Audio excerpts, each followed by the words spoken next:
I'm joined here by Mr. Andrew Silvernipple, the man, the myth, the legend with the golden laugh. I just want to do a quick intro. This is our second episode. We're finally on Spotify. It's pretty cool. It's pretty neat. Indeed. How do you feel about that? Indeed. I'm excited. I'm hoping we'll be able to do some amazing things with this. Yeah, at the very least, it'll give us a chance to talk, hang out, chillax, relax, and have some fun. And I think that's the important part, right? All right, so normally we do our episode Saturday. Today's Friday night. We're just kind of hanging out. I just wanted to get some more episodes up. Andrew agreed to come hang out with me. And we're going to do a subject that only me and him can really talk about because our buddy Chris does not keep up with current anime for whatever reason.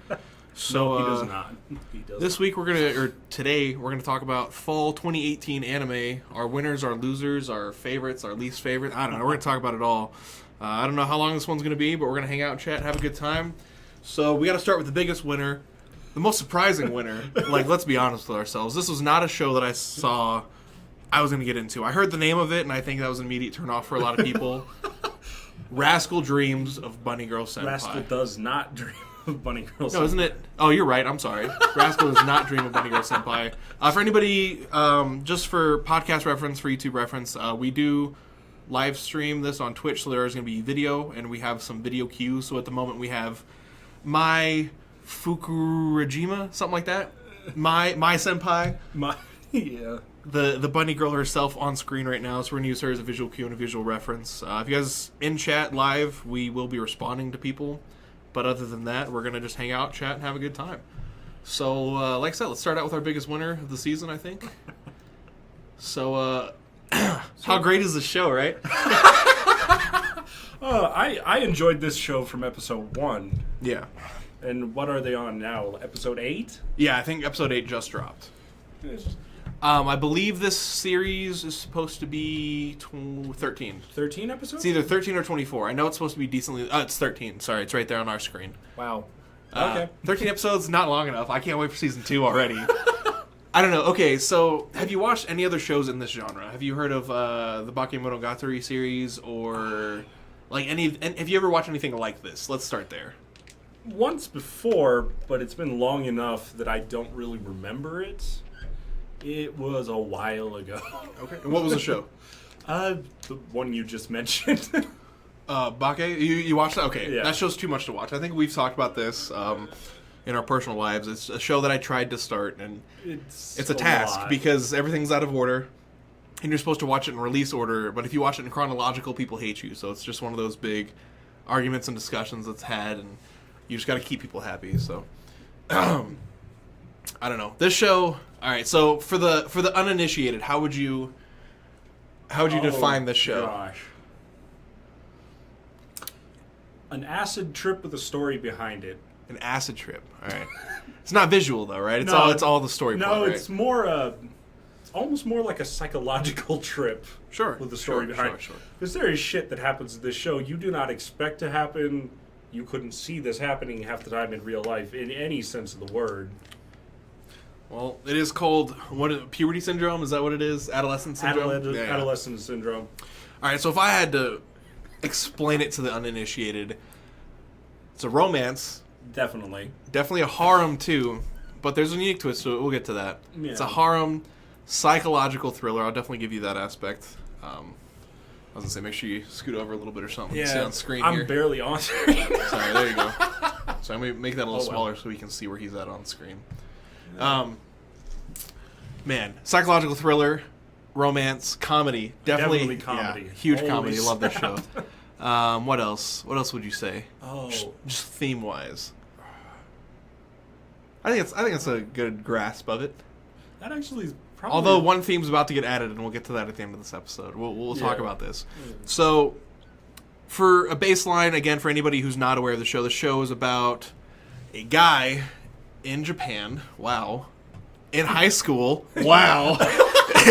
Japanese shows about high schoolers, get out. Anyways, the main character, I guess the overlying theme of the show is something called adolescent syndrome. We kind of hinted on that a little bit, and it seems to affect every character in a different, very individual way. Yeah, and it's always based off of their own insecurities and inability to deal with the shit in their life. So usually. I think a lot of people are aware of this, especially if you're like somewhat into the anime culture, that standing out is not particularly a good thing, right? No. So people are doing everything they can to follow the atmosphere, which is the reference thing in the show, to be one of many, right? You want to fit in, you don't want to stand out. Yeah, you want to be popular, but you don't want to be main character of an anime popular, you know? Yeah. So that's why that's always like a fun trope to play around with. So there's this thing called adolescent syndrome. Coming to the very first episode, I believe they talk about it, how his little sister had it. What was the baseline story? She was getting bullied at school or something like that, or she didn't respond to a friend's message, so she got bullied because of it. Yeah. And then she came home, and in front of his own eyes, he saw his sister get like scrapes, cuts, and bruises all over her, and basically from texts and messages that her friends sent to bully her, basically. Yeah, sticks and stones, right? Shit, words are definitely danger to that one. Yeah. So that's like our first case of it, and then we find out the main character himself. What's his name? I'm forgetting his name right now. Sakuta? That sounds right. Sakuta. We find out that he had an experience of it, and you find this out a little bit later. This show's definitely heavy spoilers, by the way. For anybody uninitiated with our show, we talk about spoilers. Yeah, we're going to be talking about like the current state of anime. We're going to be talking about everything. So we found out that he had a run-in with it where people thought that he hospitalized a bunch of his classmates. When in reality, he woke up with a giant tiger's claw on his chest and had to go to the hospital because of it. Or like, didn't he like pass out with it or something? Like what a... I can't... That part always was weird. He didn't really describe exactly what happened. Just said that he didn't really know himself. Just woke up with the wound, if I remember correctly. It was just one of those really weird experiences. Yeah. And he keeps referring these things to something called adolescent syndrome. And he has a friend in high school. Her name's Futaba. She's this really smart, sciencey girl. Yeah. Which, let's be honest, while she's supposed to be smart and sciencey, a lot of her references were kind of loose. They weren't the best. I think that's probably like... She uses like Schrodinger's cat in the weirdest way possible. Like it's all these weird interactions that I just never would have like even tried to use Schrodinger's cat for. But she's the think of her as like the science versus religion, right? I think Sakuta would approach the theory of adolescent syndrome as like this power beyond himself. It's not science. There's no real reason behind it. Yeah. And then Futaba's always trying to find like, oh, this is why it's happening. Da-da-da-da-da. You know, there's a scientific theory, X, Y, Z, this is why it's happening. She's the Sherlock Holmes to Dr. Watson. Yeah. Best girl. Kind of. I don't know. Anyways. So yeah. That's like the baseline idea of the show. And now I bet you're wondering... the fuck does that have to do with the bunny girl and this chick in a bunny girl costume on your screen right now? Oh, shit. I don't want to give too much away, though. I'm not too scared about it. I feel like I just told them there's going to be a bunch of spoilers. Let's just hang out, chat about it. Okay. So, tell us about it. Come on, this is let you take over for a second. Basically, main characters trying to live a normal life, avoid this adolescent syndrome, or whatever the hell is fucking with him, and a lot of people that he seems to run into.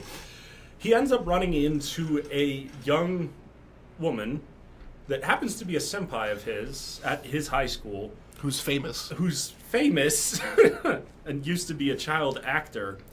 He ends up running into her at the library while he's studying, and she's wearing, well, you guessed it, the exact outfit that you're seeing probably right there. Or if you're listening to the podcast, she's wearing a cute maid bunny outfit, looking like she's trying to get some dick. Yeah, she looks like she's definitely trying to get all that good lovin'. The best of lovin'. Mm-hmm. So, this is where this is where, as a viewer, you learn really about adolescent syndrome. Because this is, like, first episode stuff. We kind of skipped ahead a little bit. But you learn that she's been trying so hard to blend in that people literally can't see her anymore because she's trying to blend in with the atmosphere, as they would say. And over the next few episodes, it progresses to extreme extents. Initially, people at her school could still see her. Her mom could still see her. People in her own town could see her. But as it progresses, she begins to actually fade from existence. Yeah, she literally starts to become invisible to anybody and everybody. Yeah. And it takes them a while to figure out why it's even happening or how it's happening. Yeah. And during this time, Sakata, the whole time, not gonna lie, is trying to give her the dick. All right? Super hardcore trying But to I get respect it, because that's one of my big things that I think I love about this show, is most animes are, like, scared of, like, romance. You know, once they kiss, the show's over. What's next? In this show, I don't think they've actually kissed yet, right? She's kissed him on the cheek a couple of times. Not on screen. They have not shared a kiss on screen. Yeah. A couple episodes in, remember? She's teasing him about it. Yeah. Well, okay, so let's kind of sidebar for a second. Yeah.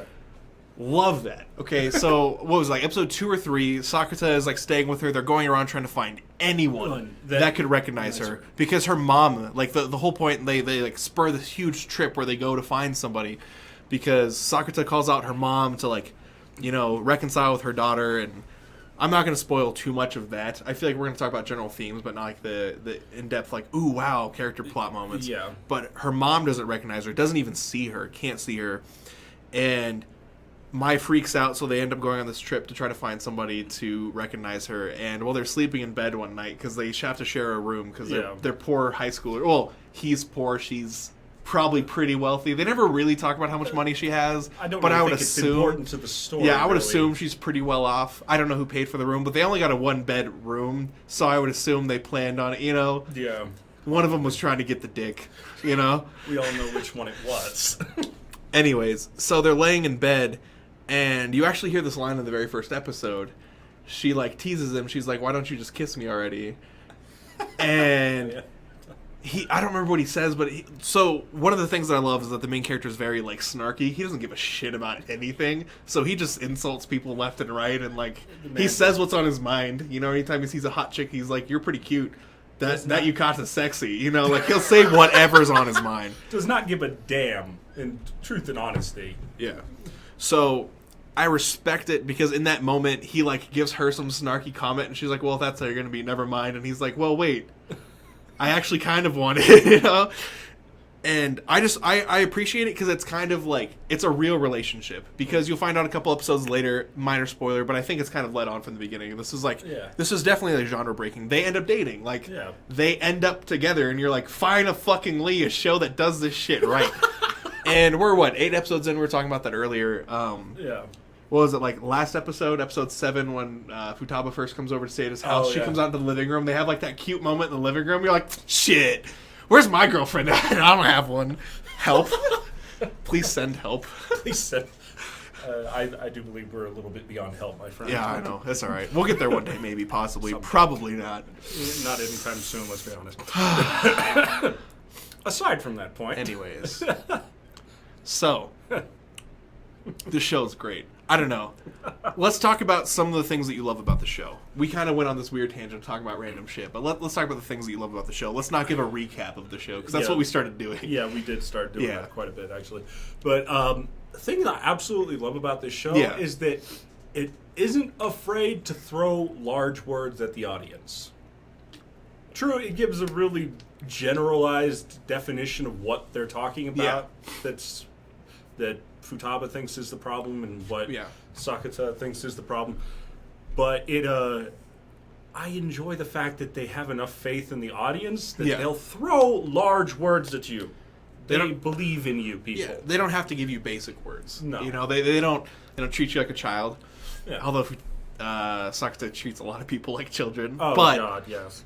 All right, we'll take turns. But that's naming more points. his personality. No, yeah, I understand. We'll take turns naming points, just so we can kind of keep some conversation flowing. One of my favorite things is, like, I feel like each character is very fleshed out. Oh, you know what I mean? Like, there's not a character in the show where I'm like, why are they in the show? Except for his friend's girlfriend. She is annoying as all hell. Oh God, can't stand her. I don't even remember her name. That's how much I don't like her. I don't even want to remember her name. We've seen her, twice in the show? Maybe three times? Total. Every time she shows up, she's just yelling at the main character about, leave my boyfriend alone, you're making him less popular. And it's like, bitch, shut up. Like, who are you? Go the fuck away. You actually don't even show up when they do stuff. Like, who are you? It'd be different if she was, like, incorporated in scenes, but she's actually just never there. And I'm happy about that, alright? I think between her and the douchebag soccer player or whatever, you know what I'm talking about, baseball player. 4? Yeah, who's hitting on the chick. Yeah. Outside of those two, I think we're cool. Yeah. You know, everyone else in the show I really enjoyed and have had a good time with. Even like his little sister is fun, and she is actually progressing. And we're only 8 episodes in, and she's like becoming more of a person, and I really respect She's starting to come back. Yeah, for sure. And I think that's really fun. I'm still okay. So this is a discussion. This is not meant to be we're breaking down the show. No. This is a discussion. Yeah. So, riddle me this. What do you think's going to happen with his first crush, who's the little girl right now? So let me break this down for anybody uninitiated. If you don't care about the show, massive spoiler right now. So there's this girl, I'm sorry, who saved Sakura, kind of saved. You know, he was kind of on a weird spot. She shows up on the beach and like pretty much changes his way of life, and it's like his first crush. So he goes to this high school that he's currently attending because this girl was wearing the uniform of the school that he's currently attending. And he's looked around, he's asked around, he's checked files. He cannot find any reference of her at all, which is crazy. And then episode 5 or 6, somewhere in there. I think it was 7. It was before that, I think. Or 6. It was the end of 6, beginning of 7. They talk about it.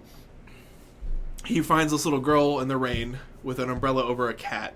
And he offers to take in the cat, and he asks the little girl his name. Her name. Yeah, I'm sorry.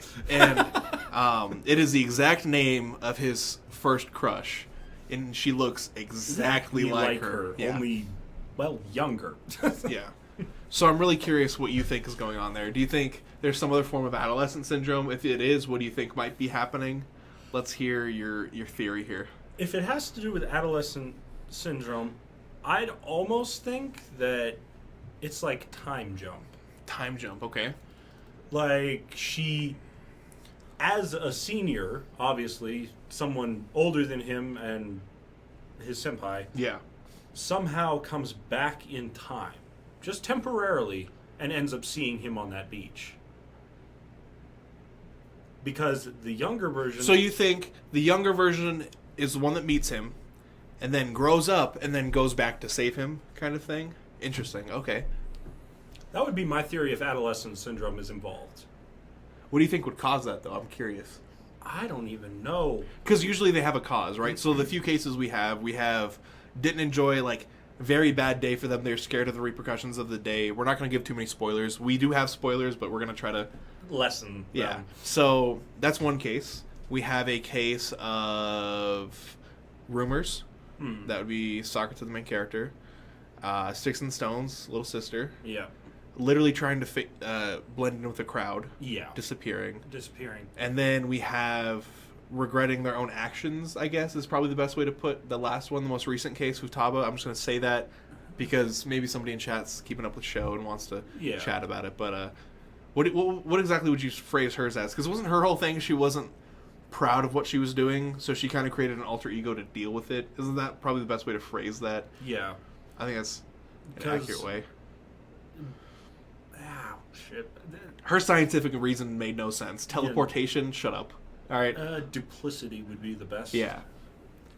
Basically, two entities that have entirely different outlooks on life existing at the same time. Well, they agreed on everything. It was just their approach. Yeah.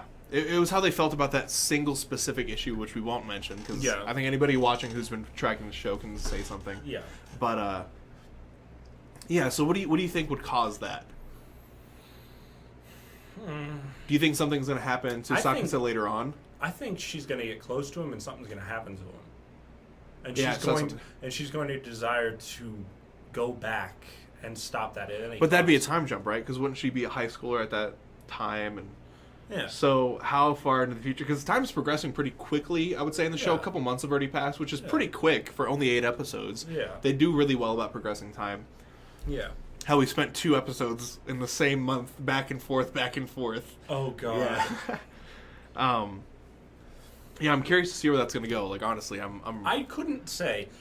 I'm really interested to see how they do it, because there's ways they could do it that totally screw the pooch. Yeah, they could. Or there's ways they could do it that just... If they screw up that, I'm going to be pissed, because I love this show. This is, honestly, we're going to talk about some other shows. I know it's really annoying. I want to fix it, too. I actually, like... Sorry, real quick. We're talking about my table. I nailed in spots elsewhere, but it's just this one side I didn't do, apparently. But I'll do that later. It's fine. Just ignore it for now, okay? What do you I think keep I've playing been with it trying too. to I know. Honestly, though, this is my favorite show of the season, and I think one of the big draws. We're gonna go back to some points here. One of the big draws is every time I watch this episode, and I've talked to you about this. This 20 minutes does not feel like 20 minutes. Like I feel like I'm watching like a 40 or 50 minute episode because so much happens in such a short period of time. And when you're watching shows like, I don't know, let's go back a couple seasons. Hell, let's talk about what we talked about last week. Like, an episode of Naruto, you're like, oh, they fought real quick. That's the episode. And you're like, what? What happened? And this, like, and a lot of words. Yeah, in Bunny Girl Senpai, like, there's genuine things happening every episode. It's really cool to see how they all interlace and all this. And things don't feel glossed over. They don't feel like they just sped up the progress real quick to get to the next point. There's only been a couple of times that I've almost kind of felt that, and I would say this episode is one of them. Yeah. Because when she kind of whispers into his ear at the very end and everything, and that's kind of shitty. I'm sorry. Give Futaba the happy ending she deserves, okay? I'm mad. I'm upset. Dude, these things have a way of working themselves out in 13 episodes. It's not that simple in real life. We'll see. We'll see what happens. Hopefully, girlfriend doesn't become girlfriend anymore because she is fucking annoying. God. That girl is like... There's nothing I can even kind of like about her. She showed up 3 times, and we're talking... I'm really bad with names. I've been processing so much information the past couple of days that I'm like really it's out of my head. His best friend's name. But his best friend is dating this chick, and she's just this most annoying piece of shit. Like every time she comes on screen, I'm just like, oh god, her again. Because you know what's gonna happen. She's gonna bitch about something stupid, and you're just like, shut up. I don't care about you. Please go away. Circling back, I do agree with you on the. I like your theory a lot more than what I was thinking. I assumed it was some type of puberty syndrome for the first crush. Yeah. I assumed it was some type. Obviously, that's the theme of the show. But I could not honestly come up with a reason. I didn't know if it had to do with time travel or if it's like some weird show where like she ages randomly. Backwards? Yeah, I don't know. You know, I don't even know what it could be. I'm so like I'm excited to see what they're gonna do. And if they finish the season without at least giving me a hint, I'm gonna be pissed. I will say that. They don't have to tell me because I'll watch season 2. I'll happily just like on my list to watch anime 2019, 2020. I don't even care. It's on the list. I'm watching it. This show is fucking hilarious. Some of the best humor I think I've actually like had to pause. I've been laughing so hard. There's a scene where he like puts his foot in this dude's face and like grinds it and he's like, oh, I stepped on poop earlier. And the dude's just like, ah, oh no, oh, it's terrible. Ah, you know, and it's like good, stupid humor. And the main character, Sakata, he's likable. He's not a complete idiot of a main character, and like they do actual dates, and like he seems like a genuinely good guy. Like he's a likable guy. He's someone that I am behind 100%. You stay happy with I'm cool with you, bro, because I love their relationship. They have some of the best moments because they're just dicks to each other. Like they tease each other. They talk shit. It's like that's a real couple. You know what I mean? There is I wouldn't exactly call it a high level of respect, but there is a level of respect between them. Yeah. While they're being total dicks to each other. Yeah. But they're doing it out of love. They're always blushing and shit. They love each other, whatever. He even admitted his love, all right? In front of the whole school. The whole school. But I respect it because the show, I think, has done romance, comedy, weird sci-fi elements very well, and I'm a huge fan. All right, so we're going to talk about theories some more. I was talking about what's coming up and a new genre, idols. Are you ready for that? Did you not catch the end of the episode, episode 8? The blonde girl on the TV who was a huge fan of Mai? Mai wakes up in her body. That's what happened at the end of the episode. Damn! I missed it. You didn't catch that? Okay. That part, Yeah. So Mai looks in the mirror, and it looks like Mai. They don't show it actual Mai, but they show the blonde-haired girl.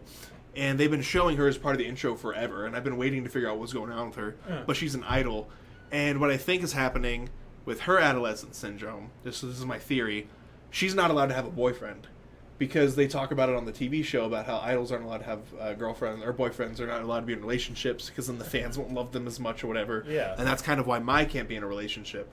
So she switches body with Mai because she loves Mai. It's like some Freaky Friday type shit. Like they kind of want to be each other. You know what I mean? Yeah. So I'm curious to see how it's going to go. I'm curious to see if this girl's going to fuck around and fuck with Sakata. You know what I mean? Before he realizes what's going on. Although I think he'll realize pretty quick. Probably catch on really because quick. they have a great relationship. They definitely know each other very well, so it's very obvious. And there's been times where they call each other out on their bullshit, so I think he'll notice pretty quick. Yeah. So I'm curious to see what's going to happen there. Probably I wonder, something ridiculous. Is she staying at his house still? At the end of episode 8, I do believe she was. Okay, so she'll wake up and be like, "Who the fuck is this guy?" You know, that'll be interesting. I'm excited to see where this is going to go. Yeah. There's only 4 episodes left. Damn it. We are 2/3 of the way done with this show, man, and that breaks my itty bitty heart. I'm telling you right now. I love this show, dude. I really, really do.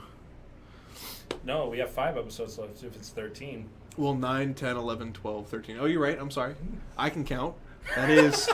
I forget that you have to count a number as a number, right? That's how that works. Although certain ones do end at 12, so we might only have 4 well, left. Well, it does say 13 on the My Anime List website. That's what it tells us. So if My Anime List lies to us, we're starting to riot and we're suing them. That's as simple as that. Which site? The My Anime List site? Yeah, of course. Okay, okay. I've never picked up a light novel. After reading a light novel series, I might pick up this one. Because I really enjoy it that much. It's so good. I'll listen to the intro the whole time, too. That is probably one of my other favorite parts. The intro is so good. Every time you hear it, you're like, yeah, I'm going to hear it. Yeah. Kimi no say, Kimi no say, Kimi no say, yeah, yeah. Oh, shit.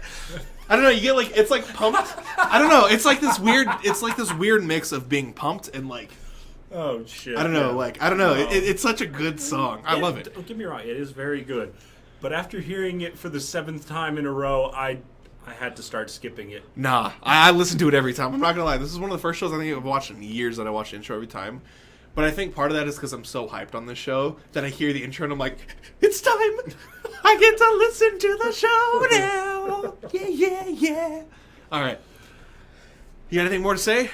I have nothing more that I can add at this point in time. If you had to recommend it to somebody, how highly, like, out of a 10, where would you put this? We're not rating the show, but, like, recommendations you should watch this.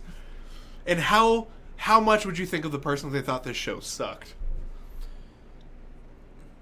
Personally, if they hate it, there's literally thousands upon thousands of other anime out there. There's literally genres for every person. Nah, fuck you. You have to like what I like, alright? That's not how this works. There's a handful of shows that I'm like that with, alright? This happens to be one of them? Yes, I think, okay, I've met people who don't like romance anime, and I totally understand that. Yeah. So, if that's your understanding or your reasoning for not liking this, but you enjoy some level of romance, and you enjoy comedy, and you enjoy sci-fi, and you don't like this, you can get the fuck out. You can just turn off this podcast, right? I don't give a fuck, all right? I'm sorry. But if you don't like romance, which I understand, I've never been really big on romance anime, but I've gotten into it more and more recently. There's some pretty good shows out there. Toradora is a pretty popular one. That one's older, but yeah, it is very good. Spice and Wolf is kind of romancy, you know what I mean? My point stands, like, I kind of get that, and I'm kind of getting into the genre, but this show is my winner of the season. If I had, like, a golden seal of approval to stamp on there, it'd be stamped 12 times. That's on all the girls' heads, all right? Dude, that would be excessive. All right. Recommendations, though, I would have to recommend this to somebody. If anybody wanted to start an anime this season, it's between the 3 that we're going to talk about most likely that we're going to recommend to anybody. But there's this for sure is the highest on my list. I wouldn't say you have to watch this show, but I think good 8 or 9. I'd be like, you should watch this. Like, pretty highly. I'm pretty sure you'll like it. I'm pretty sure most people will like this. But that's also my concern is I've like, you know the overhype factor? You overhype a show to somebody and they watch it and they're just kind of like, eh. Yeah. So I'm scared because I'm talking the show up, but I love it, dude. I don't know. This show is like crack to me. Every Wednesday, like fucking clockwork. I come home, I kick off my booth. I don't even shower. I just turn on the show. And then I shower. Because I got to wipe off the filth and tears, all right? We don't talk about that. I'm alone. Leave me alone. But no, I would definitely give a high recommendation of this show. I enjoyed the shit out of it. So far, I don't know how I'm going to enjoy the next 5 or 4 episodes. We'll come back. I think at the end of the season, we'll come back and talk about it for sure. Because so far, I would definitely recommend this anime 8 out of 10 on my personal scale because most people will probably like this show. I think it has something for everybody. It has a lot. And I think that's a really big part of it. You'll enjoy it. Pick it up. Try it. If you don't like it, shout at me on the frickin' chat here. I'll take it in stride. All right. So what's next on the agenda? That time I got reincarnated as a slime. Oh, Rimuru Tempesta. Oh shit. All right, so isekai. That's like it's the theme right now, Holy right? shit. Every show, every season, there's always a handful of these, right? You have ReZero is a huge one. You have Sword Art Online started the whole thing. Log Horizon. Log Horizon came out shortly after. Great show. I actually really enjoyed Log Horizon. I did enjoy that. We both just recently watched How Not to Summon a Demon Lord. Really fun God. show. It wasn't like a 10 out of 10 awesome show, but it was a good comedy. It gave me what I wanted. It was exactly what I expected. Oh, you yeah, know? shit. So isekai is the way to do it. And recently, I don't know like how much you've been following. I know I'm kind of introducing you to the extremes of anime that I watch. Yeah, I was about to say. But there's like, I think it's on Hulu or Netflix. There's like, in another world with my smartphone. Oh, God. In another world with blank. In another world with blank. There's just like all these other isekai shows where it's always some stupid fucking trope. Like the smartphone, like, really? What are you doing? Yeah. And it worked and it gave him power. Like, what? Shut up. Alright, stop. And then there's some really bad shows, Blessing of Ragnarok and Einhar or whatever. People hated that show, and I can understand why. I've seen clips, and I'm just like, what am I watching? This is terrible. But I think this is one of the few shows in the past few years that has done it absolutely right. Yeah. All right. Overlord is probably like the most hyped show right now that people are talking about, right? Yes. Everyone loves Overlord. It's this really dark, evil, terrible storyline. Yeah. This is the complete opposite. All right. Oh, shit. Your character is debatably more overpowered. Yeah. All right? But it's all about humor and fun and laughs. And most of the comedy is never really, like, offensive. I couldn't even see how people could get offended watching this show, you know what I mean? Like, it is just a very fun show. And I've enjoyed pretty much every moment of it that I've watched. Oh, yes. We just finished, episode 8? Episode's 8 now? 8 or 7, I can't remember exactly. I think it was episode maybe 8. But here's a happy moment for you. 24 episodes. Are you ready for that? Shit, 24 episodes of absolute fucking humor. I'm gonna love the shit out of this show. All right. I already do. Following somewhat of a format that we're kind of building here. For the uninitiated, how would you introduce it? I don't know how you haven't watched this yet, by the way. If you're kind of keeping up with anime and you haven't touched That Time I Got Reincarnated as a Slime, you're doing it wrong. Oh, God. I think this, like, while I love Bunny Girl Senpai, definitely my favorite anime of the season, I think this is the anime everyone should be watching. Yes. You know what I mean? By far. Everyone will find this show fun and humorous, and it's just a very lighthearted anime, and I respect the shit out of it. Anyway, I want to hear your quick thoughts. My quick thoughts. This show is... It basically took the scary part of religious reincarnation and just gave it the funniest twist possible. Yeah. I mean... Main character's a virgin. It's got to be. Super Always a virgin. Yeah, super For virgin. whatever reason. Why is that always the thing? You know, you thought about that? Every, like, protagonist is I don't know, but it seems to be sought after in almost every culture I've ever heard of. Doesn't matter what culture, either. Good for you. Seriously, though, look, you go Japan, England, the United States, Africa, freaking Middle East. I would say that about the United States. I don't think that's as big of a thing as... Not as big a thing, but I still hear about it. For sure. Shit. Everybody's looking for their own. Yeah, exactly. I understand that. And so I think because it can literally connect to almost every culture on the planet, they like going with that option. I can understand that. But I have to say, I enjoyed the fact they went with the reincarnation for this one. Yeah. It made it so much funnier. God. This show is too much fun. So, I would say my quick synopsis for the uninitiated. 40-year-old virgin dies, protecting his kohai. And then his last words, please destroy my hard drive. Yeah, don't let anyone find what's on my computer. I respect it, bro. 10 out of 10 to you. I forgot about that part. That was one of the funniest moments. And then, delete my browser history. And then as part of that, he, while he's sitting there bleeding out to death, he's like, man, I wish you know, it's so hot, I wish it wasn't so hot. And then you see this, like, thing pop up, and it keeps saying, like, heat resistance gained, ice resistance gained, and he just gets all these abilities over and over and over again. Gosh. And then he's like, I wish it wouldn't hurt so much. And then he gains, like, physical resistance gained. And then he, like, wakes up, and he's a fucking slime in another world. Like, I don't know. It's a great... He's this... He doesn't know about all of his powers. He has something called the Great Sage, and it's kind of like a computer in his head, right? Basically, it is. It's like an AI in his head that tells him what he needs to know. It tells him about his powers, tells him about the things around him. Yeah.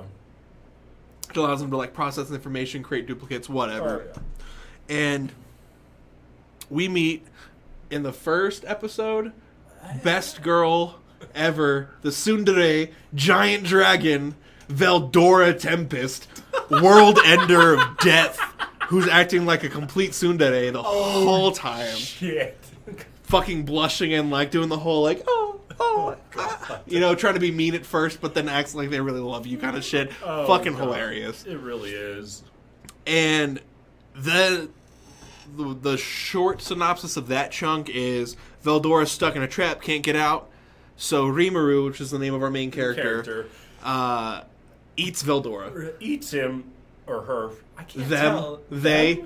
They? How dare we assume gender, Gender. right? So they eat the dragon, Yeah. okay. And by eating the dragon, they create this huge, like, rift in power in the world. You know, one of the great powers is gone. But in the same time, Rimuru is already overpowered. Yeah. But is also gaining the powers of this dragon. Yeah. And is just a complete badass. And over the next few episodes, we learn that he's just walking around the cave, just fucking shit up, learning how to use his powers and gaining all these cool abilities. And everything he eats, he can replicate, which means I'm really excited to see him turn into Veldora, because I guarantee it's going to happen at some point. Probably. Yeah.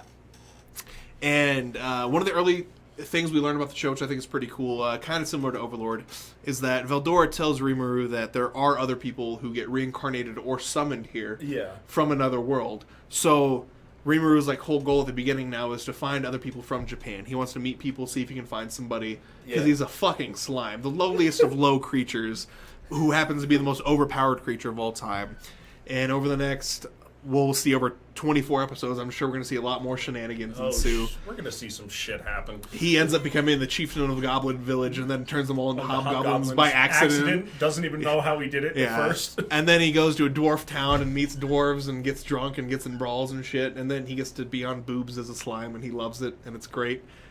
And, I think the show fucking cool, man. Like, it's just a fun, lighthearted comedy because almost every episode's filled with humor. And for him being a slime without a face, they do very well at portraying what emotions he's showing. And I think part of that actually might make it easier with a slime because you have to actually, like, you'll see animation styles where they draw the little, like, irritated mark on his head or whatever, or they'll show, like, him turn red because he's embarrassed or something, and, like... Yeah.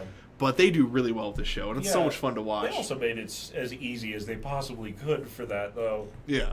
He's a freaking slime, for God's sake. He could take any shape he wants. But man, well, okay, so we kind of mentioned this, but he can only turn into things that he's already consumed. True. So the whole time we're watching the show, we're, 8 episodes in now? Yeah. We'll say 8 for the sake of it.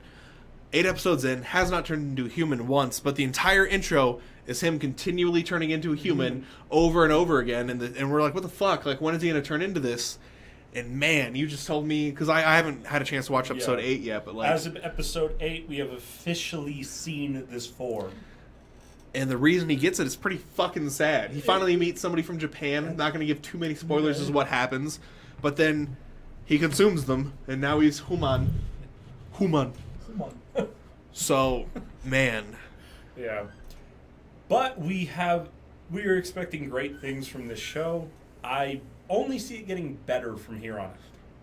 Yeah, they've done really well with showing, like, really fun, overpowered things, and, like, there's not, like, I don't think there's, like, a clear power structure, so that you're not going to run into, like, a Dragon Ball, like, power scaling complex. Who's the next strongest? Like, I think Rimuru is just factually, like, the top 10 in the world, because we don't know about these sacred heroes that initially trapped Veldora.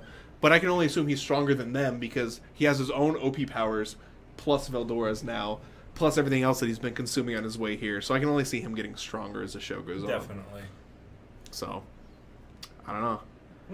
This show is going to get better. I don't know. There's not a whole lot to talk about story-wise. We still haven't been introduced to the majority of the cast, I'm assuming. Yeah. The story is pretty loose, to be fair. It's just him trying to find other people from Japan and breaking the seal on Veldora. That's it. That's all we really know is going on. We've seen tidbits of a demon lord, but that's it. Yeah. That's all we know. We really don't know what he's about yet. Yeah, we don't know anything about him. I think we know his name, and that's really it. Did they even mention his name? They did, but I couldn't tell you off the top of my head. Too much anime, too much stuff in the past week, man. I'm watching like 7. Yeah, I'm watching 4 this season, plus 1 on the side. Yeah. So I keep up with 4 episodes a week, plus I'm trying to I try to plug out a show. So right now I'm watching Great Teacher Onizuka. It's like one of the greatest shows apparently of all time. I'm loving it. I think it's like top 50 all time. I love it. It's been fun. It's older though, so it's hard to get people into. Yeah. Because I think it's from like the 90s, and you can definitely tell it's from the 90s. It aged. Yeah, it's definitely aged, and it aged decently well, but it's definitely aged. You know. I just recently finished The Ancient Magus Bride. Fucking great, right? Oh, yeah. I enjoyed the shit out of it. People love that show, man. And it has a really cool way to do magic, too. I fucking loved it. But, off topic. Yeah, we'll circle around. We'll do like a general just discussion about anime here in a bit. We just kind of want to talk about some of the fall 2018 stuff coming up and going on. Do you have anything more to say about slime? I don't know. I feel like we talked about Bunny Girl Senpai forever, and then now we don't have a whole lot to say. Well, the thing about slime is that it doesn't really have the same amount of depth. There's not a whole lot to go into about yet. It's an isekai with comedy, with action, and an overpowered main character who gets best dogs. Good boys. He has many good boys. Tell me he doesn't. Come on. Best boys. I'm sorry. The fact that he just sat there staring when he first met a Goblina. That shit was funny, bro. Yo, Gobta, best character? Easily. He did not get a power-up and is still running as hard as he can. Honestly, my chief is the favorite character, or the chief is my favorite character. He's fucking hilarious. Oh, yeah. The goblin chief, when he first comes to the village, is this old hobbled guy, and then in a few episodes, he just turns into this crazy buff, giant fucking man. And he's always walking around, like, posing like he's in Full Metal Alchemist, just showing off his muscles and shit, and I fucking love it.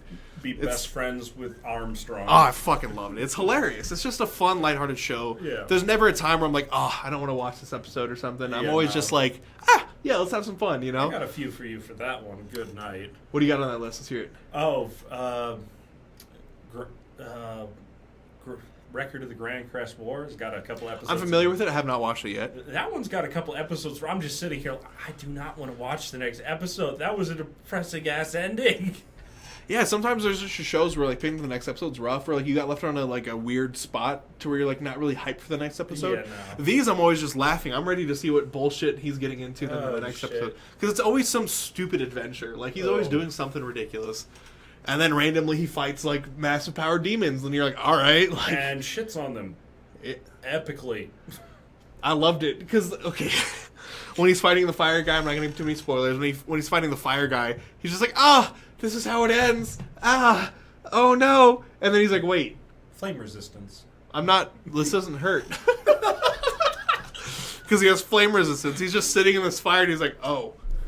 And then just fucks shit up. Like, it was rough, man.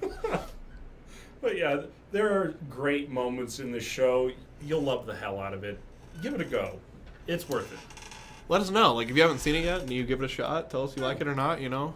I just for reference for anybody listening on Spotify or Wooshka or YouTube, whatever, our email is in the description, so feel free to send us information or come stop by one of the live streams at twitch.tv/OHGRRYT or Ohgrr YT for YouTube.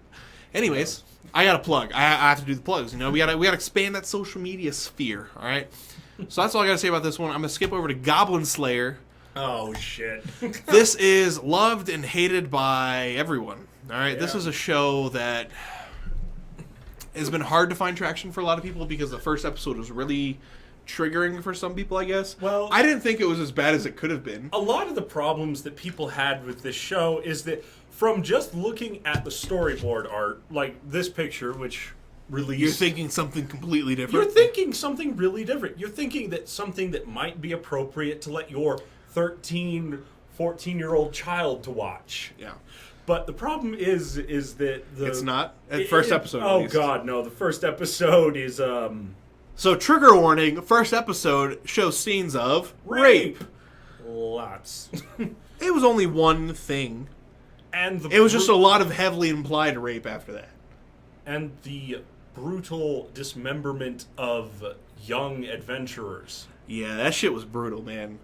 People thought Overlord was pretty fucked up. I'll give it that one episode when, like, the huge group of adventurers comes into town and Momone's outside watching everything. And they go inside and, like, they all start dying in, like, these crazy fucked up ways. Like, you have the adventurers who, like, fight Ainz and he just shits on them. And you feel so bad the whole time. Yeah. That's one thing I gotta say real quick. Overlord, they're like, hey, love these characters. They're dead. And you're like, why did you do that to me? I didn't even like you anymore. But especially because they made us actually like them. They did. Like, you thought they're gonna go home, they're gonna help each other, whatever. That one girl's gonna save her little siblings and whatever. Yeah. And no, she dies in the most fucked up way possible. By far. Fucked up show, bro. Well, to be fair, her death was the most painless. Yeah. Ainz made sure it was a painless death. Yeah. But then you have people getting eaten alive by cockroaches and that one fucking creepy gross thing, the intelligence. Oh god. That like pinned the dude up. Yeah. That was some gross nasty shit. Yeah, but outside of that one episode, Goblin Slayer I think has that one episode and it's the first episode. So just be aware if you haven't seen it yet or if your friends have been talking about it and you're curious about it.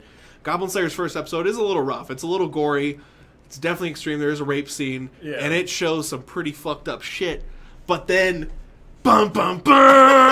introduce Goblin Slayer. Oh god! By the way, none of the people in this anime have what you would call names. Everybody goes by a title. Yeah, so you have Goblin Slayer, whose also other names are Beard Cutter, Ohgrr, and I think those are his other two. Yeah. And then you have Priestess, who's the girl you see in this photo right above me, or if you're watching it, I don't know, if you ever watch it, it's the Priestess girl. Yeah. What are the other three? You have Lizard Shaman. Well, Shaman. I think they all call them like very generic, like titles. Class and name, like class titles. Yeah. So, I think something that I think a lot of people didn't think about coming into this is this show. I think is like what D&D could have been. Mm-hmm. Just killing goblins. Oh, here's a badass goblin boss, just killing goblins. But they do it really well. Oh, yeah. And interestingly enough, I don't know if you know this, but the writer of the show actually like came out and talked about it, and he said he's an avid D&D player. He loves DMing and stuff like that, but he can never get together with his friends, so he made this. So that's where you can get a lot of these elements. You said you've read some of the novellas or whatever. A couple of them. Yeah. I'm working through the second one right now. And you've watched this show, and you can definitely see where they get the D&D elements from. Yeah. You know what I mean? It definitely makes sense. It's even more apparent in the novellas and in the manga. Oh, I'm sure it is. But they always talk about, like, it's an overarching theme of the show, right? They're always talking about, like, dice being thrown, and the gods are deciding our fate with dice and things like that. Like, this show's about Dungeons and Dragons. And for the people who are listening probably don't know, we play D&D all the time. We used to. We kind of fell out of it. I DM a campaign, but we used to play every Saturday night as a group. Yeah. And that's kind of how we met, honestly, D&D. It really is a lot of fun. It's a great time. But this show is D&D, what it could have been, what it is sometimes. God. Yeah, let's be honest, some of the fights we've gotten into getting fucked up. There's some cool shit in this show, though, man. God. So, just to like give you like an idea of what you're getting into. Again, the first episode's pretty gory. It's rough. But the main concept of the show is the main character, his name's Goblin Slayer. Yeah. All he does is slay goblins. Yeah, like that's all he does. People end up making fun of him, like, oh, all he ever does is accept goblin quests, who cares about goblins? And then you find these three adventurers who are looking for him because they're trying to handle a goblin threat. Yeah. And they go on some crazy fucking adventures, and they fight some fucked up shit. Oh, God. And Goblin Slayer's a smart motherfucker, dude. Yeah. This is a pretty big spoiler, I'm not going to lie, but episode 5, when he's fighting the champion or whatever, or the Ohgrr. Oh, shit, that's episode 4 or 5. Yeah, there's definitely a spoiler here, but it's too hype not to talk about. Oh, shit. He's getting his ass kicked. He's getting, like, Goblin Slayer is getting fucked up, and they're getting overrun and shit, and, like, they're just getting plowed. This motherfucker's like, I've had enough of you. Goblin Slayer stands up, pulls out this scroll, and uses it. And the scroll was linked to the bottom of the ocean. So all of the pressure at the bottom of the ocean comes out at once and cuts this guy in fucking half. Like, what the fuck? All right, bro, I see you. It's pretty fucking brutal, bro. Like, it's wild. And there's blood everywhere. Everywhere, bro. Everywhere. And I don't know, man. The show's just fun. People have had some complaints that they skipped the Goblin King arc. Goblin Lord. Goblin Lord arc, and went straight to the Sword Priestess arc. But I think I may have mentioned this to you, but I think they're just reordering it for the process of like just trying to get the show in like a decent order for an anime. Yeah. And they've done pretty well. Like I've been hooked. You know what I mean? I watch the show every week. It's maybe not my favorite of the season, but it's a fun show. Like every time I come in, I enjoy it. My one huge complaint that I have: why the fuck is he CGI? Why do they always make him an animated object on the screen and everyone else is an actual anime like sketch and drawing? I don't know. It is the most uncomfortable thing to watch in the world, bro. It does. It really messes with the eyes. It really does. But there are worse ways to do it. There are, but it's pretty rough. Because it's bad. It's not good CGI. It's pretty rough CGI. Considering the fact how well drawn the other characters are, I don't really care about that part. I guess that's fair. But he's just so out of place, it just throws me off. I'm not a fan. It's so uncomfortable for me. But I don't know. I think they might have done that simply for the fact that literally even in the books it says he is the man that no longer lets the gods control his fate. That would have been a sick opening line, and then they show him CGI next to normal anime. I kind of like that. That's kind of a cool thing. He's kind of like his own... Yeah. I respect that. And I also, I understand that CGI is going to be the future. I guarantee you in 10 years, all anime is going to be CGI. But right now, it's just not in a place to really be, good enough for me. They haven't quite worked out all the... Because I've seen some good CGI shows, don't get me wrong. But, seeing a CGI moment in a normal anime throws you off, and it doesn't look as good to me ever. At least it's not as bad as the new Berserk. Let's not talk about how bad that show is. That show is a meme. You know that. You watch Gygook, right? No, I haven't, actually. You never watch Gygook on YouTube? Gigguk? You don't watch his YouTube? I haven't actually had a chance yet. I feel like we talked about this. We might have, but I just haven't gotten around to that. He's a YouTuber. Oh. Anyways, any tuber, he openly, every episode he possibly can, he throws in, at least it's not Berserk, and you're just like, yes. Because that show was so, you've seen it, right? You've seen it's so bad. It is horrendous. That show hurts to watch. It was painful.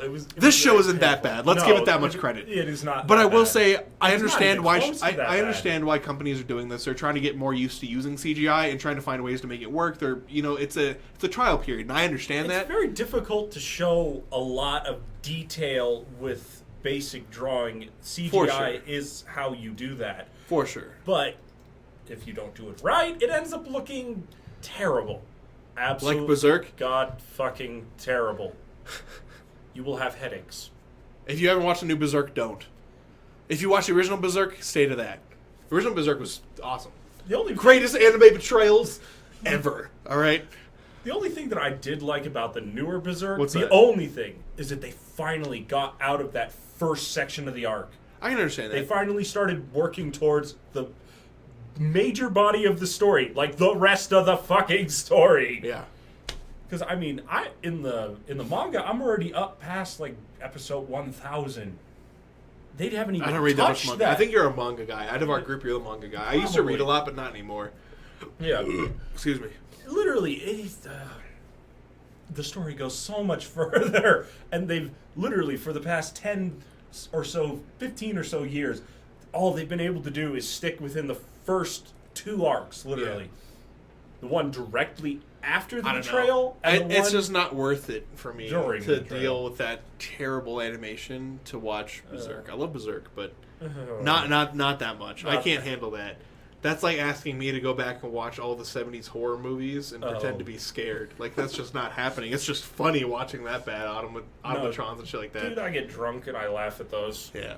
Let's be honest. So, what do you have to say about Goblin Slayer? Sorry, we got on Berserk trail for a minute. Do you have anything?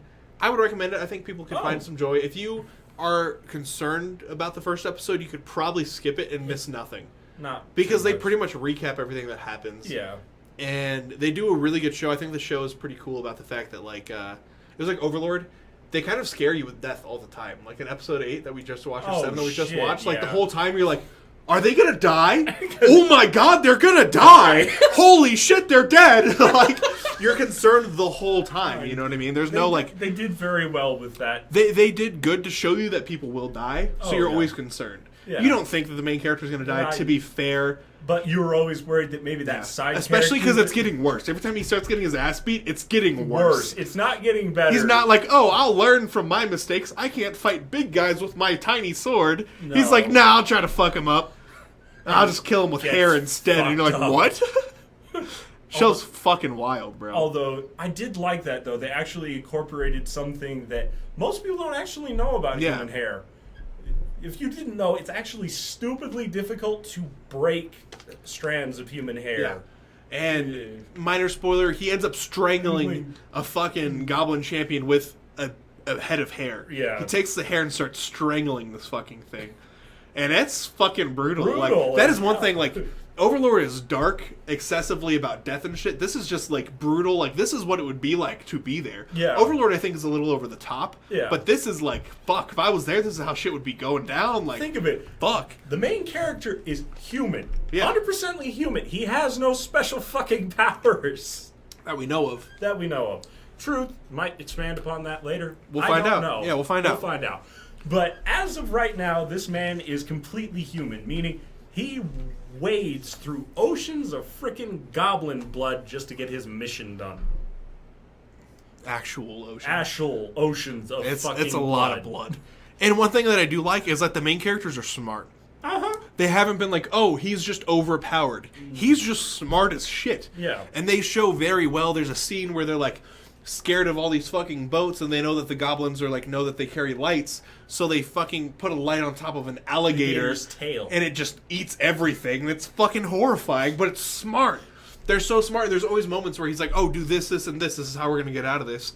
And I don't think they've painted him to always know the answer, No. but they've painted him to be a smart man who clearly thinks about things. Yeah, he can figure it out. He always it might take him a moment, but he comes up with a solution, or somebody else gives some type of idea for him to go off of. The only thing I'm sad about is that this one has only 12 episodes slotted for this season. Yeah.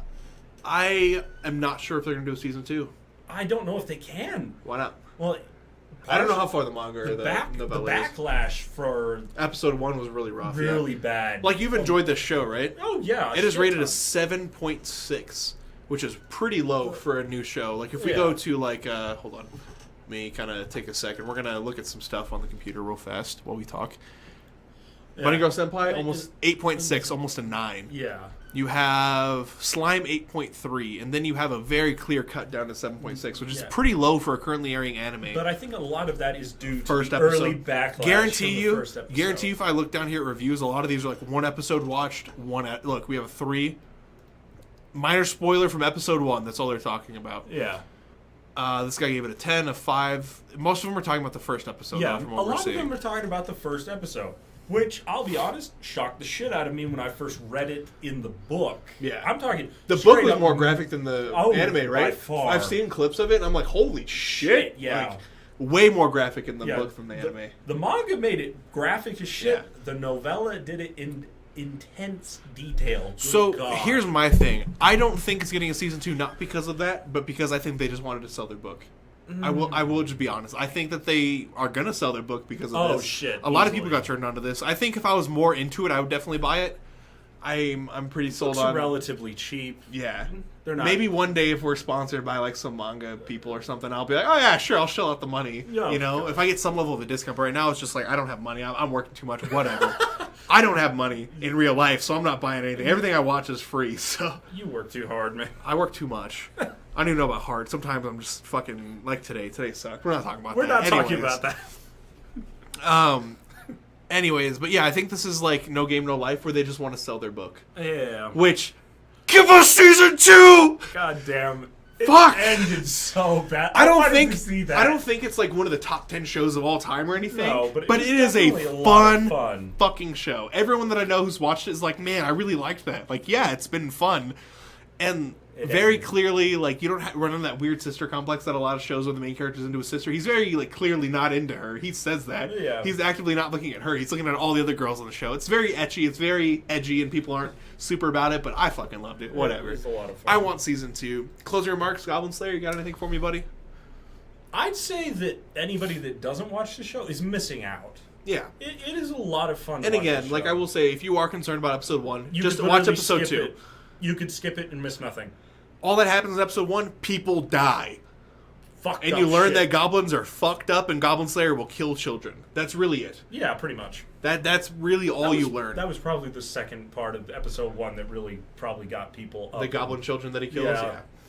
But I think outside of that, though, like, it's a fun show. Oh. It's cool to see, like, the thought process. And honestly, like, me as a DM, I'm, like, using some of these ideas. I'm like, ooh, that'd be a cool adventure, you know? And, like, I'll change the creatures or whatever, but it'd be a fun adventure. Oh, so, I'm definitely into it. So we're going to talk about a few more shows from 2018. You may not be watching some that I'm watching. I'm not watching SAO3, which I know you are. Oh, gosh. But we're going to talk about some of these and just kind of have a discussion.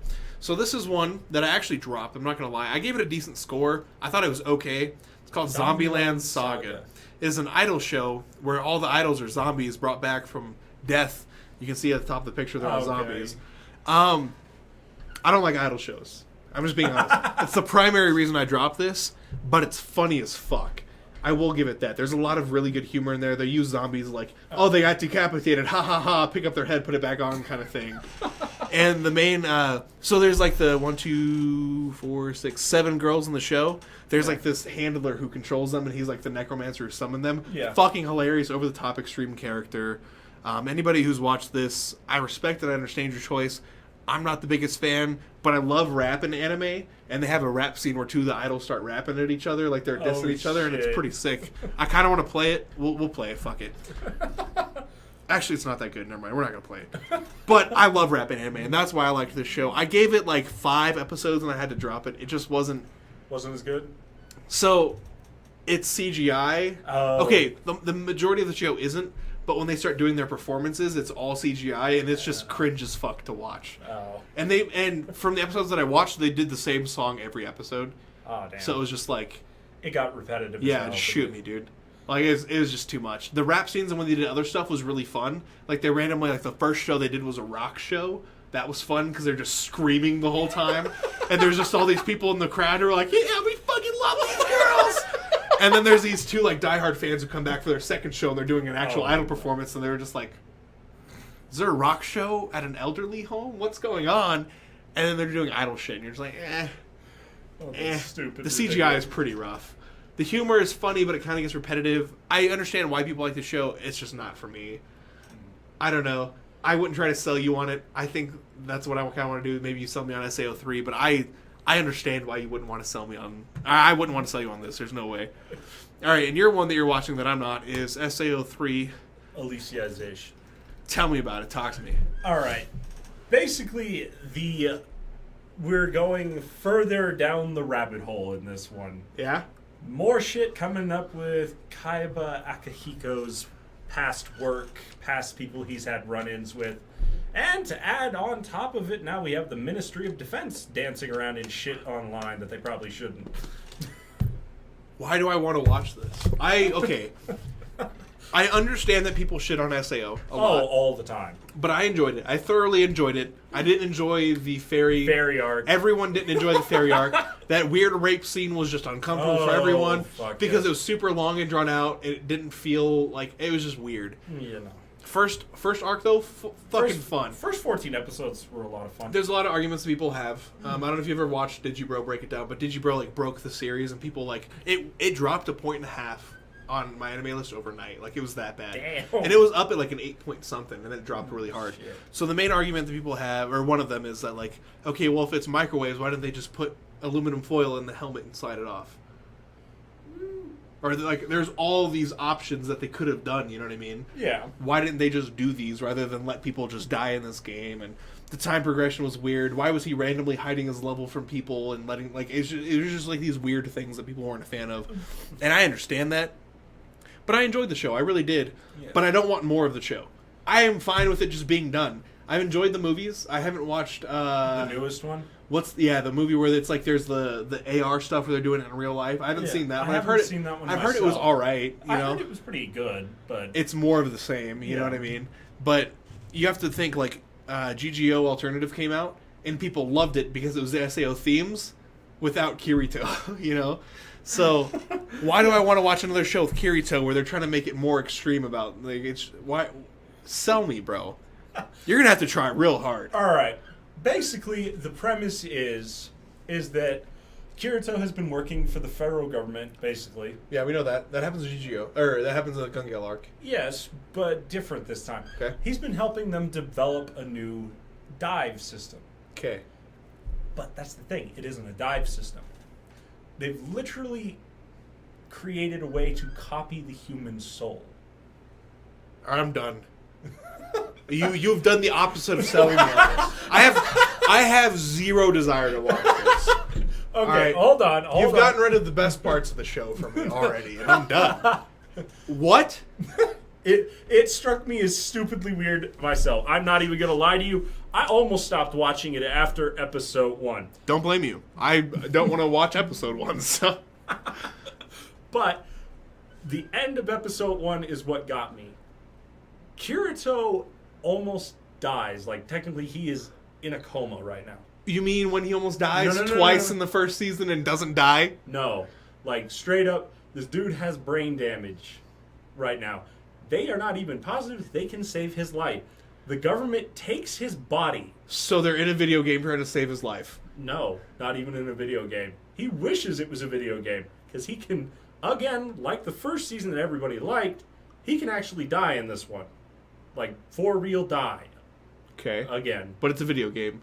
And they're going to save his life by playing this video game. No. Bullshit. They're trying to literally rewrite his brain to wake up the parts that died from the lack of oxygen. This sounds fucking stupid. Asuna has hired the doctor that was Kaiba Akihiko's lover to help her save him. It's getting very convoluted already. You're not... I'm not helping you here. Okay, don't get me wrong. I'm curious. I really am curious. But I have so many other things that I want to watch that this isn't even near my list. The top of your list. Here, I'm curious. Hold on. Let's see what my anime list has to say, if there's like a synopsis. Where am I? Before he knows it, Kirito has made a full dive into an epic fantasy-like virtual world with a murky recollection of what happened right before he logged in. He starts to wander around searching for clues. He comes upon an enormous pitch-dark tree, the Gigas Cedar, where he encounters a boy. My name is Yugo. Nice to meet you, Kirito. Although he's supposedly arisen to the virtual world, an NPC, the boy shows the same array of emotions as any human being. As Kirito bonds with Yugo, he continues to search for a way to log out of this world. Meanwhile, he remembers a certain memory deep down within him. He remembers racing through the mountains with Yugo as a child, a memory that he should not have had in the first place. And in this memory, he sees someone other than Yugo, a young blonde girl. Her name is Alice, and it is a name that must never be forgotten. This sounds terrible. I'm sorry. Again, I will give this show a shot. Don't get me wrong, but I want to keep up with what I'm keeping up with right now. You know, mind you, and I want to watch you. Like I have, mind you, I'm watching this because I simply want to see the end. I have sat through the fairy arc with every fucking other person that watched this show. I sat through the extra arc. This is like watching the 5 episodes of Bleach, or not Bleach, Dragon Ball, where Goku's summoning the Spirit Bomb, and you're just like, fuck, can we just get to it already? Yeah. This sounds worse than that. And that is not helping me. I do not want to watch this, bro.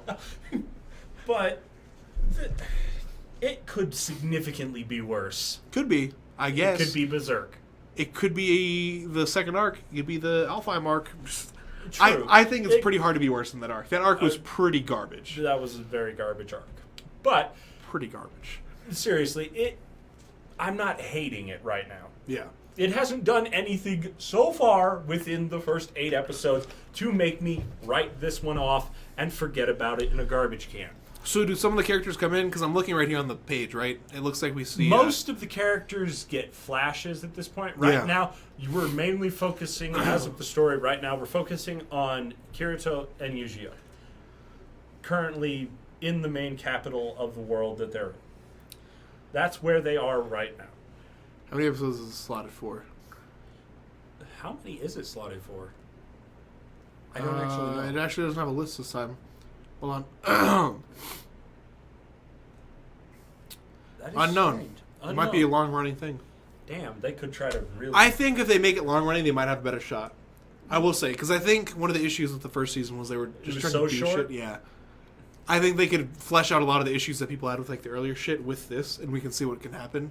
There is definitely potential. This world that they're in is by far the largest one they've been in so far. We'll see. Again, I will give it a shot, but I'm not making any promises. I have almost no desire to watch this, but I will give it a shot. But I have God knows how many other shows to watch right now, so it'll come in time, but it's not anything I won't lie to you. It is rough, that first episode, because you're half expecting them to fuck it up within the first 30 seconds. They don't. I mean, you fucked it up in the first 30 seconds. Yeah, because I suck at giving descriptions on things. Let's be honest here. How often have I described something to you and you've actually wanted to go and do it right after I described it to you? Full plate. There's this running joke in our group, just a minor like inside joke. He made this joke about showing up. Everybody's seen Bad Boys 2, that scene where they're like, his friend shows up at the door and they're like, yo, I just got out of prison. I ain't scared to go back. I'll fuck your shit up, kid. Da-da-da-da-da. He said he'd do that, but in full plate. So, imagine a man in fucking armor walking up to you. You're not fucking with him. You're like, you know what? Sorry, bro. I'll make sure she's back 9:55. You know? Like, not 10, but I'll bring her back early, all right? Don't worry, I'm a 30-second chump. Anyways. All right, let's take a look at some of the other anime. Some of the other ones that are thoughted for this we kind of mentioned this. Tokughoul Re. This would be technically the 4th season of it. Do you have any desire to watch this? Very little. Because, don't get me wrong, I wanted to figure out what happened to him, whether they killed him or whether he went on to do other things at the end of Season 2. But at the same time, they took too big of a break for me. They took way too long. How long do you think it was in between the 2 seasons? Here, let's kind of take a peek. Hold on. 3. It was more than a few years. It was quite years. some time. Okay, so prequel was Tokughoul Re. So this came out. The first new season came out in 2018, April 3rd. It ran for a month or two. Yeah. And then before that was Rude, which ended in 2015. So it took a 3-year hiatus. Yeah. And they just lost too much traction. I think that if they had done the sequel sooner, they would have been huge. Yeah. But they just took too long, I think, for the follow-up. It died. It just died. Don't get me wrong. The first 2 seasons, I love the shit out of it. Yeah, I think it's like one of the only true cult classics in anime right now. This is one of them. Like everyone mentions Tokughoul. Have you seen? You like dark shit? Have you seen Tokughoul? But I enjoyed it, but I don't think I enjoyed it to the degree a lot of people do. Because everyone always references the end of season 1 when he gets tortured. Like that's the season or the episode that everyone talks about. They don't talk about the rest of season 1, which is kind of eh. Season 2 was all right, but season 1 was a lot of talking. Season 2 was a lot of people dying. Yeah, it is two very extreme. So that's why it just wasn't a huge show for me. So I'm not sure how I feel about it quite yet. But it's not for everybody. I have no desire to watch season 4. Maybe someday I'll circle around to watch seasons 3 and 4. I've read bits and pieces of the manga, so I already know what's going on, but I have no desire to actually watch it. It's like, I'm trying to think. It's like reading the dictionary and wanting to watch a movie on it. It's just too much information that I don't give a shit about, you know? Yeah. So this other big one, Gridman. I have heard this is actually about this. So I'm familiar with the original. This is actually a remake of an older show. This is? It's a kaiju show. It's Power Rangers, bro. Oh, they fight in big ass mechas and fuck up demons or enemy aliens, ghosts, whatever the fuck they are. So it's like Neon Genesis. Kind of, yeah. But they can only so the main character can only see them because he had an interaction with the grid, and you can only see these creatures if you're part of the grid or whatever. I don't know the details. But I remember the original slightly. This is just a remake of it. Pretty fucking cool. Very over the top. Think Gurren Lagann, but God. Slightly less over the top. But it's like the same style shit. They're just fighting bigger, badder enemies with bigger, badder mechs kind of shit. That kind of thing. So looks pretty fun. It's not on my list of shit to watch right now. I don't know. Did you ever finish Gurren Lagann? Yeah. Oh shit! Did you not? I did. It was awesome. Yeah, dude. Who didn't finish? That's another I would say another cult classic. Probably. Everyone fucking loves that show, dude. Who has watched it? You're part of the elite if you've seen it. You know what I mean? I can't even begin to quote them because I can't scream that loud. Okay, that show is so over the top. That is the extremes that are the extremes to an extreme. If that even makes any sense. Poor cursed Yoko. Yeah, poor Yoko. Oh well. Yeah. Anyway, next on the list, Jojo the Golden Wave. Oh, God. I've tried to watch Jojo a few times. I don't not like it. I just don't like it enough. It just didn't keep me hooked. I'm sure it gets better, but I feel like the first 5 episodes are really slow, I guess, and I just haven't been able to get through those. I've seen a couple of clips, but I have never been able to actually get myself to sit down and watch. I'm sure I'm missing something that's pretty good. I just never got into it. Everyone that I've talked to who watches JoJo loves it, but I've not been able to get through those first 5 episodes where original JoJo's talking to Dio Brando, and then he kills his dad and whatever. It just wasn't enough to keep me hooked. I would like to get into the show. I'll probably give it another shot at some point, but I feel like there's too many classics that I have to watch first. Yeah. I have Baccano, which is pretty popular. I might have talked to you about this before. Really, really popular anime. I gotta watch that. Yeah. I have actually never finished any of the Ghost in the Shell stuff. I gotta watch those. Oh, shit. I have so many shows on my list that this is just so low. You know what I mean? The totem pole. Yeah. Next up in the fall 2018 anime, we have Banana Fish. So this is about a gangster and a newspaper reporter and their interactions. And there's possible gayness. I don't know, but I've heard that there's possibilities. I don't know. But it's about this gangster and a reporter and how this reporter's getting the stories on gangs and shit. And him just going around fucking people up. If I can find a preview, I'll show you. Is there I wonder if there's a video. There you go. Oh, not available in your country. Fuck you. I'll show you some clips later. It actually looks pretty fun. I'd enjoy it. It's a gangbanging show based in Japan, Yakuza type shit. Could be fun. Black Clover. I actually do know quite a bit about this one. I gave Black Clover a shot. I got through the screaming. Still didn't like it. So still didn't like it? Wasn't for me. See, me and my brother made it into the second half after the Capitol attack. Yeah. And actually, things started picking up. We enjoyed it a lot more. Asta didn't scream nearly as goddamn much. That's what I hear, but it doesn't change anything. Not for you? No. Geiger, the guy that I was talking about, has a pretty cool video on YouTube where he's talking about it. He says that one of the coolest transformations in anime or manga actually happened in that he changed his mind on Black Clover. He made an episode or a YouTube video about it, talking garbage show. All he does is scream all the time, right? Because that's all he does. He just screams. He really does scream. And then he made a video and he talked about it. And in the manga, there's this big moment for him where he you kind of realize why he's screaming all the time, I guess. And he's he gets his ass kicked or something. He's at the lowest low you've ever seen him, and then he yells at himself to get himself pumped back up and shit. He's you know what? I respect that. I understand it. But it's not. I don't know. It's just not. I don't know. I don't need a new shonen into my life. I really don't. I feel like I'm pretty full. I've watched Bleach. I've watched Naruto. No. I've seen parts of One Piece. I'm watching My Hero. I'm watching. You know what I mean? Yeah. I have my fill. I don't need more. I hear you there. Me and my brother just really got into the story, and we're I actually want to see what this world is like. No, I understand that perfectly. I understand that. I'm not hating you for it. No. I don't hate people who like it. I just don't like it. Yeah.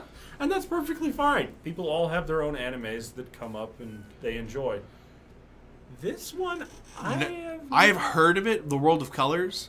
If this is what I think it is, this is no, this is about magic. Never mind. No idea what this is about. Let's read the synopsis, see if we might watch it, okay? Okay. Set in the city of Nagasaki, the story takes place in a world where a minuscule amount of magic remains in everyday life. Hitomi Tsukishiro is a 17-year-old descendant of a witch family who grew up with stale emotions. As she lost her sense of color at a very young age, feeling sorry for her granddaughter's future, Kohaku, a great witch, sends Hitomi to the past, the year 2018. Through exchanges with her 17-year-old grandmother and her club members, the story follows Hitomi's growth as a person. Okay, so I have seen this. Okay. I've seen bits, or clips, this is the season's, or the anime of the season. It starts with this young girl, witch, whatever. Yeah. I didn't know that part. She can't see color. Literally the color from the world is fading. So, the first, from what I understand, or from what I remember reading, or seeing, is the beginning of the show is almost all in gray. It's very minimal color. It's, very muted colors. And then as she goes in the past and, opens up to this world of magic, she sees very vibrant, over the top, beautiful colors. I'll see if I can find you a clip later. We'll show you that off stream. Yeah. Doesn't seem like a terrible anime. Hold on. This is what the show looks like with color. Obviously, you can't hear it right now, but it's very, very colorful. Beautiful colors. Damn. Yeah, it looks fucking great. Very well drawn as well. Yeah. I actually want to give this a shot. This is actually on my list of stuff to watch. I'm excited. Unfortunately, I just don't have that much to say on it. I haven't heard anything No, I about understand. it. Yeah. Based off the concept of it and what I said, would you watch it? Oh, yeah. At least give it a shot? I'd give it a shot. I wouldn't hate on it until after I'd seen it. Yeah, I don't blame you. We'll have to touch on that and see. There's only 13 episodes, so maybe like a couple weeks from now we'll like just pump it out and just talk about it. All right, after that we have Conception, the worst isekai show of the season. Look at that score, 4.66. Holy shit, didn't even score 5. All right, are you ready for the uninitiated? And I told you about this a minute ago. The whole concept of this isekai, he goes to another world to fuck bitches. Come again? That's it. He just wants to produce children. He has the god sperm or some shit, and they just want him to fuck bitches, make babies. That's it. Terrible. And there's battle in it for whatever reason. No interest. I'm sorry. You named your show Conception, and it's about having children. He needs to repopulate the world. Get the fuck out of here. Garbage. Garbagia. All right, this will be the last couple we talk about for this, so we can just have a free-for-all about anime. Yeah. One Piece still going on. I'm sorry. Boarding School Juliet. I actually don't know anything about a lot about it. Yeah, story takes place at Girl Academy, boarding school where students come from two rivaling countries known as the Black Dogs and White Cats. Oh, actually, hold on. Retelling of Romeo and Juliet? Yeah, it's a retelling of Romeo and Juliet in anime form, and like, I'm pretty sure like warring isn't an understatement. Like, they fight each other. And I think they like fell in love when they were younger or something, and they just like re-met when they're older. Yeah. Oh, and they shit. like beat the shit out of each other and stuff. That. It's a lovey-dovey harem-y kind of thing. It's not really harem-y because it's Juliet, but like yeah, they fight each other. They're warring factions, black and white. What is it in Romeo and Juliet? What are the families? Montagues and Capulets? Yeah. So, I actually do want to give this a shot. I think it's like an interesting story. It's only a 7.5, probably not that good, probably over the top romance, but I think it'll be fun just to give it a shot. We'll see. This is actually the #1 ship of the year or the season. They do like a seasonal like who's the top ship in anime right now. You got to be shitting me. I know. That's a real thing that's on the Reddit. Oh god. I'd watch it. I'd give it a chance. I'd give it a shot. What we should do, what do you do Sundays nowadays? Sundays? I know you go to church, but not a damn thing, but I do have something to do this Sunday. So let's say what we should do, like, what we should do is make a day of it. Every Sunday we'll watch like a short series like that and just pump it out. 13 episodes, that's 6 hours tops. Not really. No. 20 minutes, you know what I mean? Yeah. So not even 6 hours, 5 hours, maybe 4. 4 hours. I can't math, but whatever it may be. Whatever it may be, I think it'd be fun. You know what I mean? It's just sit down and just pump them out. And then we could just do a live, like, all right, we just finished blank. What do you think, man?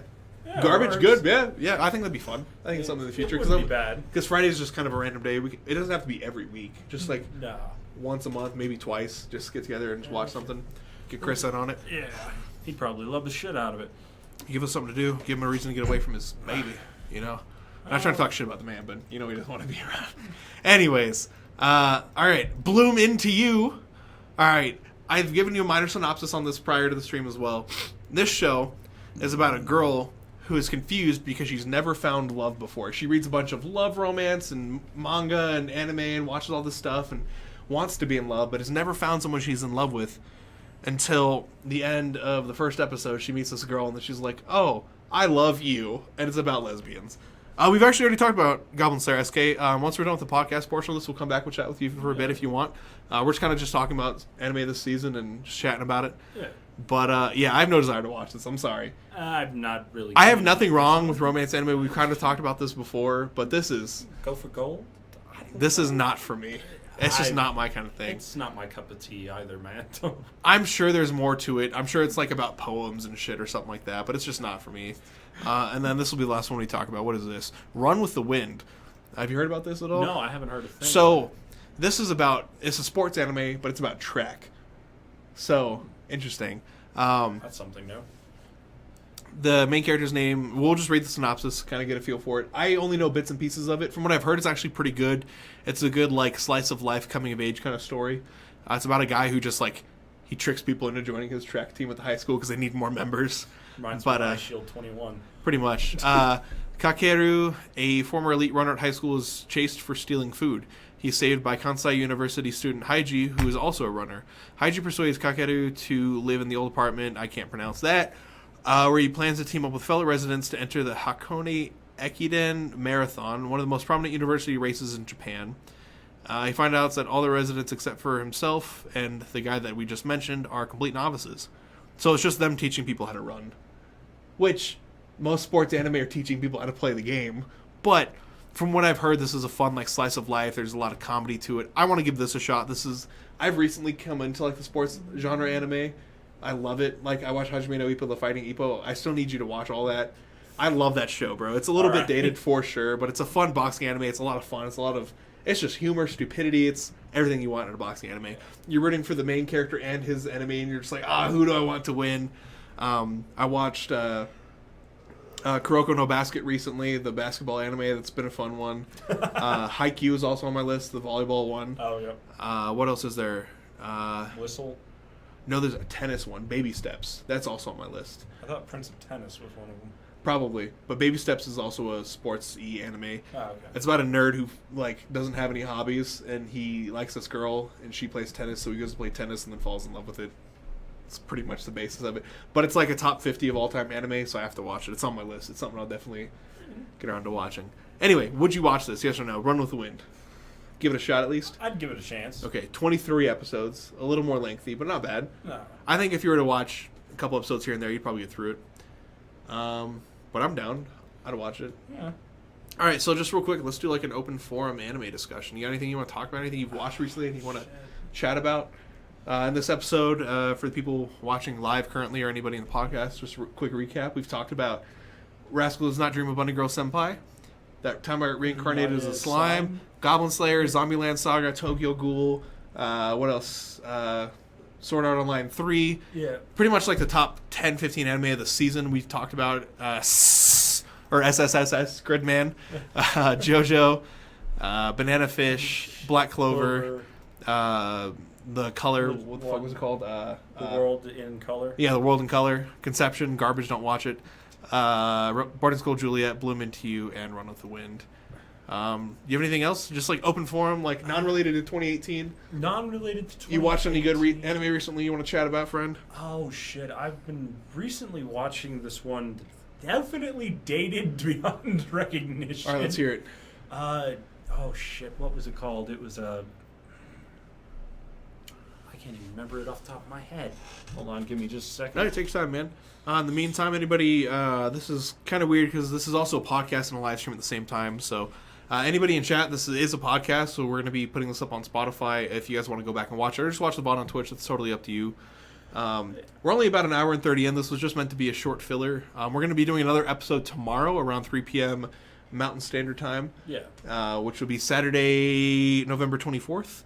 We'll be around there. We're going to be talking about, I believe, our new quote-unquote Big Three. So the original Big Three was our first episode. We had talked about Bleach, Naruto, and One Piece. This time we're going to be talking about what we think are going to be taking the new title of the Big Three. We're going to be discussing things like Attack on Titan, My Hero Academia, possibly One Punch Man, Dragon Ball Super, the Fate series, because there's like 1,000 of those. What else is there? I think there's one more we're possibly going to discuss. Point stands, we're going to talk about those. Black Clover, maybe. We'll see. We're going to talk about what that might be. We are going to have a third person joining us. We're going to talk, just hang out and chat about those. Did you find the name of the anime that you were talking about yet, by the way? I remember it. It's Record of the Lodos War. Never heard of it. Super old. How old is old? Like... Older than Dragon Ball? Because the original Dragon Ball, I think, is like in the 80s. It'd be around the same time. Around the same time? Yeah. It's hard for me to watch action anime from that long ago, man. Oh, dude, it's because it sounds like an action anime. It's, oh my god. It's more fantasy. Like, it straight up, when I first saw the episodes, it reminded me straight up of the old D&D arcade cabinet game. Yeah. It straight up reminded me of that. I can understand that. It's really dated. Story's good, but it's really dated. It was a lot of fun to watch, and it actually had some very well drawn dragons, well choreographed fight scenes. I enjoyed watching that part. Yeah. The art and the language, the word recordings are a little bit slow in it, and so they almost seem to be skipping. I don't even know how to. Are you talking like the dub or sub? Or are you talking about like the way the voices line up, or the way the voices line up? I can understand that. It's old animation. It's kind of how it was. Like you go back and watch the original Dragon Ball. Yeah, it has like the Chinese action movie complex where it's like, what did you say about my family? It has that moment a couple of times. And his lips are moving the whole time. You're like, what? The story is really good. The animation's a little bit on the dated side, but I enjoyed the hell out of it. I can respect that. Would you recommend it, or is it... okay, let's say personally, do you think I would enjoy it? Maybe not to the grand public, but me and you. I'd say you'd probably find it entertaining. Okay. But you'd also sort of want to laugh at how hokey it seems at times. I think it's kind of how almost anything dated is. It's always funny because of how dated it is, you know? Yeah. We're talking about the horror movies earlier and, like, the animatrons they used to try to invent. It was rough, man. You go back and watch that and you're like... The practical effects have not look at Godzilla. Is that just a toy? Like, it's rough, man. Yeah. But, it was a really good one. I enjoyed it. Story was well put together. Yeah. I feel like that's something that you can say about older anime for sure, is the stories are definitely more there, because it's harder to become an anime then, you know what I mean? Now I feel like there's so much that the market's just flooded with just garbage, but I feel like back in the day, like, name a show that you watched when you were a kid that you don't think is still pretty good to this day, you know what I mean? You mentioned Neon Genesis Evangelion, like, that is a classic, and that show's been around for fucking ever, dude. Like, holy shit. Hell, I still sit down with an old buddy of mine and try to watch that. Yeah. At least probably once every 2 or 3 years. That's my thing, right? Like, it's so good that you'll still go back and watch it. And I think that's how a lot of the older anime are. The dated-ish anime that I've been watching is Great Teacher Onizuka, or GTO for short. Like I said earlier, it's like top 50 of all time. Basis of it is a dude used to be like leader of a motorcycle gang, and he's like trying to straighten out his life. Him and his buddy who used to run the gang got normal jobs. His buddy works in a motorcycle shop, fixes up motorcycles, and they get together on the weekends, get fucking plastered. Yeah. But he wants to become a teacher. So he goes to like these schools, and like he's not a teacher. He's a fucking gang biker guy, whatever you want to call him. He's not a gangbanger, but a biker. He's a thug, right? Yeah.